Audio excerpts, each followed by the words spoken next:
Dans le port d'Ars-en-Ré, Scarlett Joubert et François Vérez se préparent à prendre le large. C'est bon?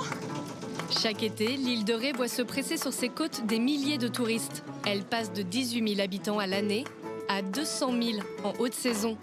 Alors pour éviter la foule, rien de tel que le Toffinou. On sort un peu du chenal et on sort la grand voile alors. Ce petit voilier a été inventé il y a 90 ans, mais c'est le père de Scarlett, Philippe Joubert, qui l'a remis au goût du jour, au point de faire du Toffinou le bateau emblématique de l'île de Ré. L'embarcation parfaite pour longer les kilomètres de plage sauvage. Là, on est dans le Fier d'Ars. Il y a plein d'oiseaux le soir, c'est magnifique, le coucher du soleil, tout ce coin-là, c'est un endroit qui est vraiment sublime. La beauté de ses côtes préservées a fait de l'île de Ré une destination si prisée qu'il est aujourd'hui presque impossible de trouver une place pour amarrer son bateau au port, ni même un terrain pour y construire sa maison. Ici, aux portes, il y a quand même les plus belles maisons, parce que c'est très sauvage. Il y a, on les voit pas là, mais il y en a plein derrière les arbres. Il n'y a pas de tour opérateur qui fait la visite des maisons de stars en bateau ici? Ah non, pas trop, non. C'est pas trop l'esprit. Dans le village des Portes vivent de nombreuses personnalités du cinéma, comme l'actrice Sandrine Kiberlin ou encore le comédien André Dussolier. Mais sur l'île de Ré, personne pour les importuner. La discrétion est une règle d'or. Même les stars internationales s'y promènent incognito, comme la chanteuse Shakira l'année dernière, ou encore l'acteur Orlando Bloom cet été, venu rendre visite à sa famille française. Tous viennent profiter du charme discret de l'île. Ici, le bling-bling est proscrit et l'urbanisation sévèrement contrôlée.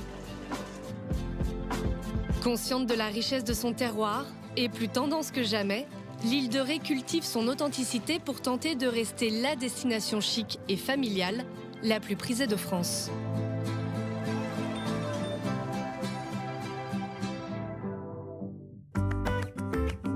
Sur l'île de Ré, tout est affaire de famille. Certaines sont implantées ici depuis des générations. Comme ses parents l'ont fait avec leur bateau, les Toffinous, Scarlett Joubert a décidé à son tour de s'investir dans un projet 100% rétais. Tu fais un carrot cake? J'ai fait carotte cake, barre de céréales, cookies choco sésame, fondant au chocolat sans gluten.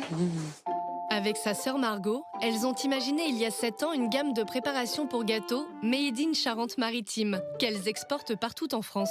Tous nos céréales viennent de la région, donc ça va être l'épeautre, le blé, le sarrasin, etc. Et bien sûr le sel de l'île de Ré qu'on utilise dans toutes nos recettes.